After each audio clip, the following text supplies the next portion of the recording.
Diviser moins pour dépenser moins, c'est l'objectif principal de la grande réforme territoriale voulue par François Hollande. Les grandes lignes, le nombre de régions passerait de 22 à 14. Voici la carte. Les conseils généraux seraient supprimés, les régionales et cantonales seront légèrement repoussées en 2015. François Hollande veut davantage de responsabilités et moins d'élus dans les régions, c'est ce que dit le président de la République. Pour aller un peu plus loin sur le plateau du Soir BFM, Bruno Dive, éditorialiste à Sud-Ouest, François de Rugy, député Europe Écologie Les Verts de Loire-Atlantique. Merci à tous les deux d'être là. On est aussi bien sûr avec d'autres politiques pour les premières réactions.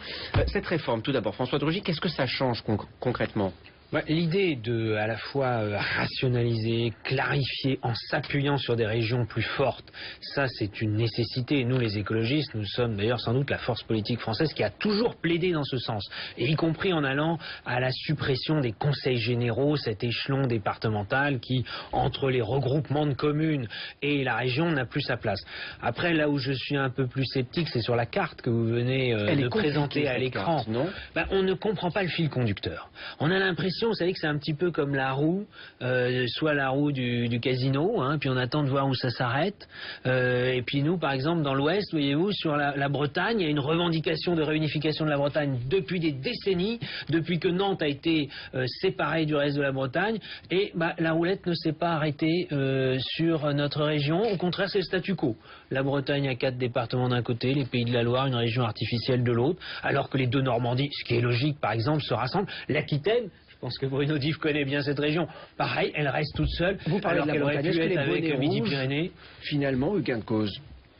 Ah non, c'est pas ça la question. La question. Quand on regarde la carte, finalement, il y avait beaucoup de Bretons qui voulaient rester seuls. Ah non. En Bretagne, il y a une aspiration très forte à avoir Nantes et Rennes dans la même région. C'est ça d'ailleurs qui permet d'avoir une région forte dans l'Ouest. Et justement, pour traiter les problèmes qui ont été soulevés dans les mouvements de protestation et aussi de défense de l'emploi, ce qui est tout à fait normal, pour relever les défis d'aujourd'hui, les défis économiques, socio-écologiques, il faut des régions plus fortes. Et donc dans l'Ouest, c'est incompréhensible que Nantes et Rennes, qui sont les deux métropoles bretonnes, ne soient pas dans la même région. En tout cas, ça fait réagir, Margot, sur les réseaux sociaux. Des réactions politiques, pas seulement de téléspectateurs. D'abord, Yannick Favennec, vous allez voir ce tweet du député UDI de Mayenne. Je suis consterné par ce statu quo fondé sur la peur de Hollande face au symbole de résistance des bonnets rouges bretons. Courage, fuyons. Courage, fuyons. On va continuer, bien sûr, à parler du fond de cette réforme. Sur la forme, l'annonce faite il y a quelques heures, même pas quelques heures. À peine 2 heures. À peine 2 heures. Que peut-on en dire ce soir ? Posé beaucoup de soucis, de donner beaucoup de sueur froide dans les rédactions des quotidiens régionaux, je peux vous dire. Même mais visiblement pas seulement, parce qu'à l'Élysée, ça avait l'air un tout petit peu compliqué quand même ce soir. Ce qui est sidérant, c'est que ce matin, quand ils se sont levés, le président de la République, le Premier ministre, les premiers ministres concernés ne savaient pas combien de régions il y aurait en France l'année prochaine ou dans 2 ans. Ça devait se dessiner au cours d'un déjeuner avec Manuel Valls, entre Manuel Valls et François Hollande. À la fin du déjeuner, on ne le savait toujours pas. Il y a eu une nouvelle réunion ce soir, et à 21h, à 20h45, on ne savait toujours pas, dans les premières moutures de la tribune présidentielle, combien il y aurait de régions. On ne l'a su qu'une demi-heure plus tard. Qu'est-ce qui a bloqué ? Alors, ce qui a bloqué, de toute évidence, ce sont les pressions des grands féodaux, notamment des grands féodaux proches de François Hollande, et plutôt ceux de l'Ouest, et un peu du Sud-Ouest aussi. Il y a eu une bataille énorme, apparemment, entre Jean-Marc Ayrault, Jean-Yves Le Drian, ancien président de la région bretonne, Jean-Marc Ayrault, Ségolène Royal. Il y a eu une anicroche, dit-on, entre Jean-Marc Ayrault et Ségolène Royal, par exemple. Oui, parce que autour de la région des Pays de Loire, François Rugy connaît ça mieux que moi, Ségolène Royal ne voulait pas fusionner avec l'Aquitaine, elle voulait fusionner avec Pays de Loire, les Pays de Loire ne voulaient pas, les Bretons voulaient récupérer la Loire-Atlantique. La grande erreur, en fait, mais c'est parce que François Hollande voulait aller vite. La grande erreur, c'est de vouloir garder les régions comme elles sont, telles quelles. La logique aurait été de redécouper certaines régions, dont la région Pays de Loire, par exemple. En tout cas, on a l'impression que ni à droite ni à gauche, sur les personnes à qui on a pu parler jusqu'à ce soir, personne n'a l'air satisfait. On va écouter Patrick Devedjian, qui était avec nous tout à l'heure en direct.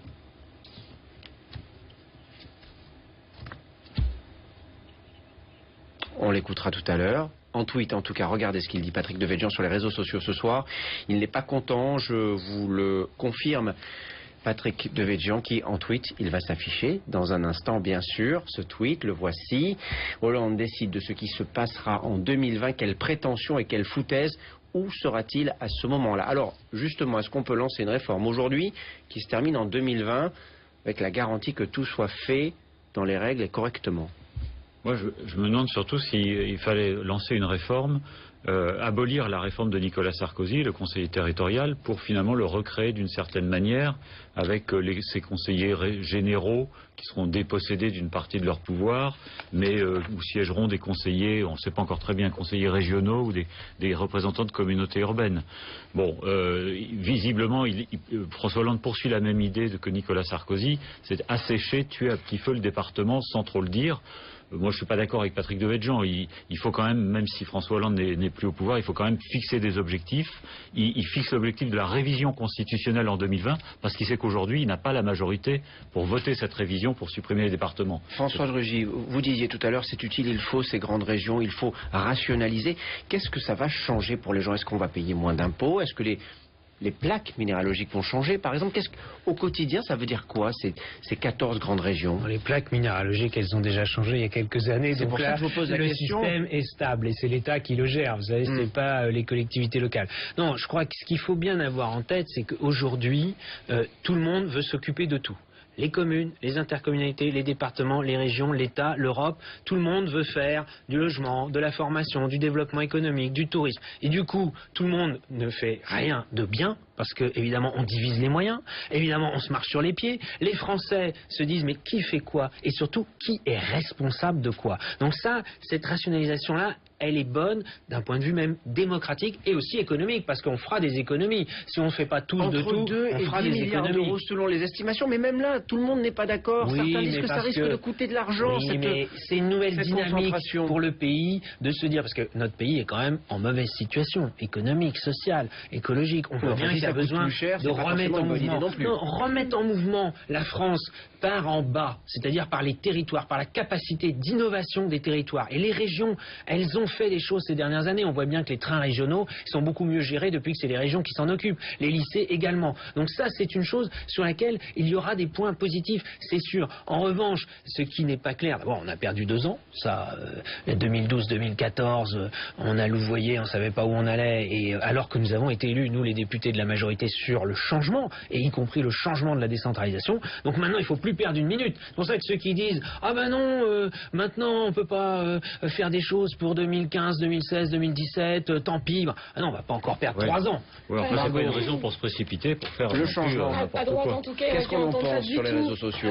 À droite, il y en a qui n'entendent pas du tout l'argument des économies. Roger Carucci, par exemple, à l'instant, qui tweet « Franchement, des pieds nickelés ont tenu les ciseaux du découpage territorial, 5 mois pour ça, 0 économie, 0 cohérence, 0 chance d'exister. » Et des téléspectateurs aussi qui nous disent « Tout ça pour ça ». Thibaut sur bfmtv.com qui nous dit « Moi, quand j'entendais parler de réforme territoriale, je pensais à de nouvelles régions, pas juste à un accolement de 2 ou 3 régions. » Oui, mais moi, je suis quand même un peu désolé de voir l'UMP, qui avait dans son programme, il y a encore quelques semaines, la suppression des départements, ou la fusion département-région. Et maintenant qu'on propose de le faire, ah ben non, ils sont plus d'accord. C'est un peu désolant. Moi, je vais vous dire, je pense que si les Français en ont marre des partis politiques traditionnels, en ont marre des partis de gouvernement, c'est parce qu'ils sont même pas capables de se mettre d'accord sur des grands chantiers comme cela, ou qu'au moins les réformateurs de gauche et de droite, nous les écologistes, on le dit, réformateurs de tous les partis, unissons-nous sur cette question-là.